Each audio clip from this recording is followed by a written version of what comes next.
Aye, kuwe kuwa maduwe. Aye, kuwe amadue. Aye, kuwe kuwa maduwe. Aye, kuwe amadue. Could you please state your name? My name is Kweli Tutashinda. Great. Well, Babas Kweli, thank you so much for being a part of this oral history project with the Brotherhood of Elders Network. We're really excited to have you today, and I'm just very excited to hear what you have to say. So, Thank you. Yep. All right, so let's get started. How did you get involved with the Brotherhood of Elders Network? Well, first off, I was in a group about 10 years before we started the Brotherhood of Elders Network that myself and a brother named Pedro Noguera started. And in that group was Baba Arnold, Greg, and several other members. And so we met for years doing that. And from there, Baba Arnold, for several years, started a mentorship program where we would invite younger people, particularly like Greg and Sean Jenwright, and essentially grooming them for leadership. Then he began to walk, and in the walks around the lake, he, I think, Robert Powell and Woody Carter came up with the idea to form a group, particularly at that time of elders. And so they began to meet, and Greg facilitated a meeting of them, I think in 2010. Out of that meeting came a charge to form a group of younger men in my age group. And Greg called me, and I called several people. He primarily, and Sean, but then myself additionally called people that we knew to form the middle group. And then we had a retreat in 2011 and gave the charge to form the group that you're in, the Warriors. Actually, this started 2009, 2010, 2011. And then in 2011, the entire group met for the first time at the Marconi Center. And it was just born out of everybody's had past experiences. You have to realize that people like Baba Arnold, Baba Cole, Baba Joe, they're past veterans of civil rights and black power movements. Baba Joe had been in the Republic of New Africa. Baba Arnold had been in ODAC, Oakland Direct Action Committee. Actually, they had done the patrols before the Black Panthers. Baba Cole had been in SNCC. Baba Gerald had been a Panther. You have Baba Wade Knowles, who's like the founder of Black Psychology. So you had all these individuals in our midst. Even myself, I had belonged to I caught the tail end of that group, where I was a member of a Pan-Africanist socialist group in New Orleans called the Hidiana. And we were in association with Karinga's group in Southern California, Institute of Positive Education in Chicago, headed by Hakeem Mahabuti, and the East, run by Jitu Weusi in New York. And so you have all these individuals bringing these past experiences. You know, Baba Greg Harge had been instrumental in Wose Community Church, grassroots African-centered church for over 30 years. So you have all these people coming with various experiences, and that's what formed the Brotherhood of Elders Network. And the idea of it being an intergenerational group of black men, we didn't really know how unique that actually was. But it has turned out to be kind of a unique formula, and we've gone on from there. How has the Brotherhood of Elders Network impacted your life? Well, it has given me another outlet. I've always tried to have an individual creative thing going, my own business, but then some type of community network that I've been involved in. And so in that context, it still gives me an outlet to interact with younger brothers like yourself and older men. It really, initially, to be quite honest, I went socially because I made sure that all of my closest friends were in it, because you'll see this as you get older, you have less time for your friends.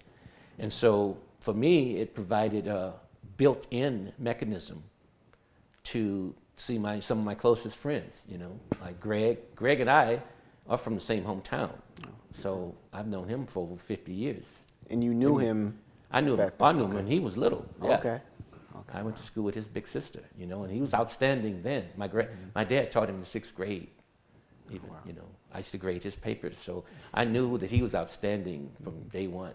And so we hooked up out here in '82 and been in each other's lives, raising our kids together the whole time, you know. And then there's people like Howard Penhughes. I've known him for 40 years. So it has been helpful on a number of levels. Yeah. Oh, that's amazing. Regarding finding that community that eventually led you to the Brotherhood of Elders Network. So please tell me how you got involved with the network. Yeah, Brother Damon Francis introduced me to the Brotherhood. I still remember we were hiking in the Oakland Hills, and he was telling me about this organization, and he had gone on a retreat and came back and was telling me about it, and it just sounded fantastic. And I'm like, all right, man, like hook me up, you know, like, you know, how can I, you know, get to meet some of these brothers? How can I get involved? And he's like, I don't really know. Like, I don't know if I have the pull to be able to invite new people yet. I'm kind of new still or whatever. So I was patient, you know, and then eventually he felt like, you know, he could invite me. And I joined my first Saturday meeting, and I was hooked. One thing that's been a big sore spot in my life is I haven't had mentors. I haven't had people who I felt like, or even someone who I felt like I could really look up to. And it's something I've been searching for really in my own way, probably, you know, ever since I was a teenager. And in the Brotherhood, I've found not only peers and brothers who I feel like I can learn a lot from and I look up to, but the Babas who I've been exposed to have been as gracious and as warm and as inviting as I could ever ask for. And it's really just made a tremendous difference in my life already. And it's just something that I am eternally grateful for, and I want to do what I can to be that for someone else one day. And in the meantime, do as much good work as I can through the Brotherhood, and you know, just find fellowship and community and help to lift all of us up. I hear that. I wanted to ask, how did you get involved with the Brotherhood of Elders Network? My wife. Okay. My wife. Okay. As simple as that. Yeah, she is she's a powerhouse in Oakland. She's a beautiful, beautiful spirit, a wonderful woman, a wonderful mother, a wonderful wife. I really admire the work that she's done here in Oakland and outside of Oakland. You know, she's a much bigger figure than I will ever be in my life. And it's good to have those type of people in your court and on your team, you know. And so she introduced me to a lot of the elders. I mean, of course, you know, there was a lot of folks that I knew already, but I wasn't tied into this community. And she tied me in with her brother, Jason, on a more intimate level. And, you know, brought me into some of the elders. I already knew Baba Greg, you know, you know, the rest is history. I've been here consistently. I felt like this space is such a beautiful space for Black men that, you know, for us to come together and to really talk about some change and some movement and to really, you know, do the work. You know, there's so many beautiful minds and beautiful spirits that are part of the Brotherhood of Elders Network. You know, so many people that have done so many wonderful things in their life and continuing to do these things, i.e. Bobby Perkins and some of the other pioneers. And so I'm forever grateful and thankful for my wife, you know, introducing me to the Brotherhood of Elders Network. Excellent. Yep. How has the Brotherhood of Elders Network impacted your life? How hasn't it? That's the question. So many ways. So many ways. I mean, I grew up, I didn't have a father. I didn't have a father. I had my grandfather. And that was, when he was tapped in on grandfather duties, it was good. But when he wasn't around, I didn't have that strong, black male figure and presence. And, for us as black men, it's so important at every stage of our life to have other men support us, love on us, guide us, protect us, nurture us, speak life into us. And that's what the Brotherhood of Elders Network has done for me in my life. It's put life into me. It's given me a platform. These brothers believe in me. They trust me. They love me. I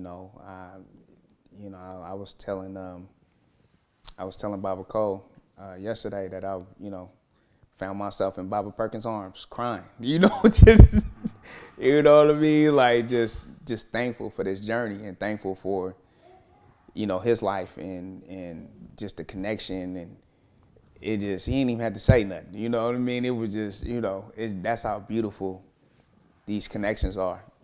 And just like our work is very serious and this is our life work, well, these are lifetime connections. You know what I mean? And the Brotherhood of Elders Network, for a lot of us, it's like church.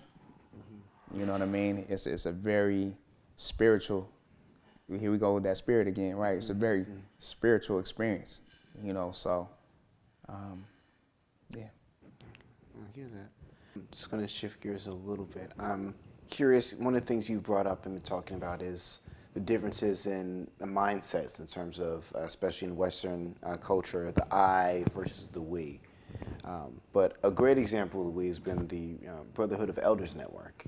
And I'm curious, how did you get involved with the Brotherhood of Elders Network? Well, for a long time, I'd heard about the Brotherhood of Elders.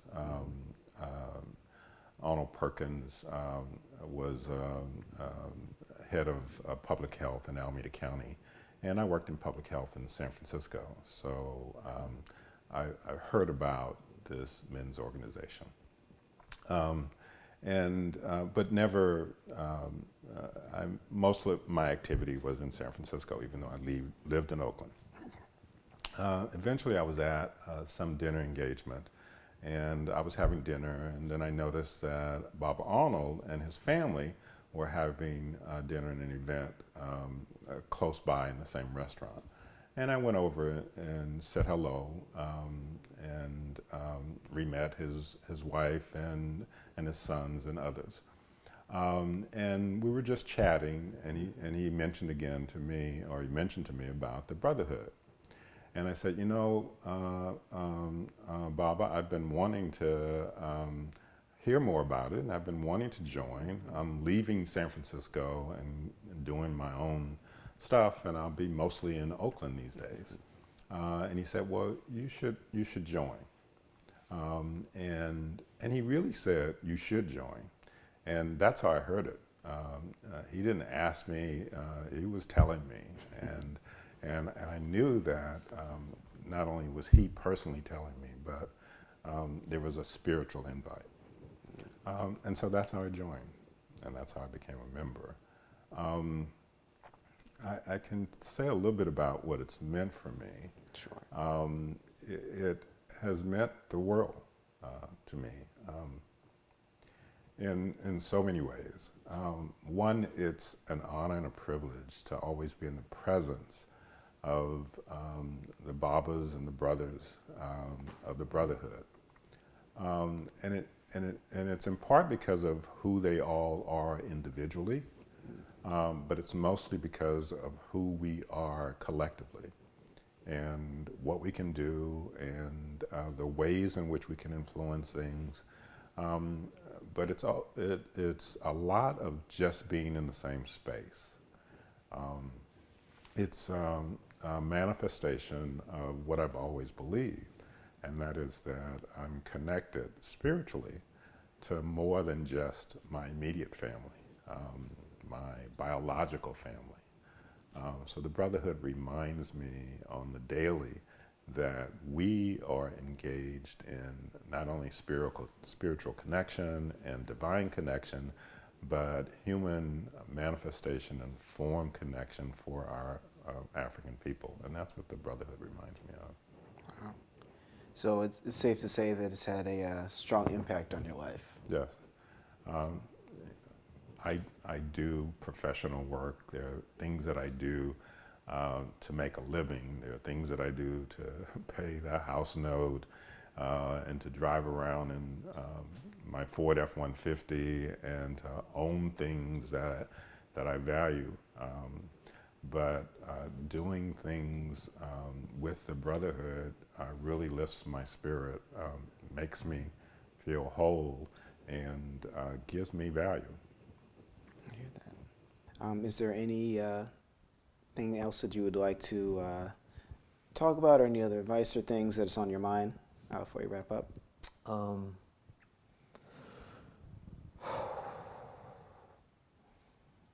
This collection of brothers in the Brotherhood are the most accomplished, smart, caring, thoughtful, and well-intentioned group of brothers I've ever been around, hands down. It's an honor to me to be part of the Brotherhood. I will do everything I can to uphold my end of the bargain and, you know, show up in ways for our community that we need to. And I firmly believe that it's incumbent upon all of us, the most accomplished among us, to bring up as many people as we can behind us. It's not a each one teach one. It's a each one grab as many people as you can and bring them up in every way you know how. Because if not us, then who? And if not now, then when? And I feel like I'm answering a calling being here. The brothers that have been introduced in my life, the Babas who I've started to get, form relationships with. I believe that we've come into each other's lives for a reason, and I believe that there's a calling to be answered by all of us who are able to, and I'm just honored to be part of it. That's great. Well, thank you so much for being here today. We were looking forward. Can I interrupt? Sure. No, we can edit this. So Sure. Go ahead. Yeah. I'll ask you a question that you may not be ready to answer. But the question is, what is your vision for the Brotherhood of Elders? What do you think you can become?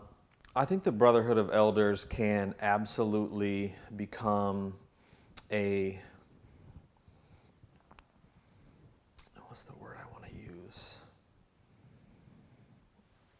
A gateway for Black liberation here in Oakland and beyond. I believe we have an opportunity to create systems and structures that work for us instead of against us.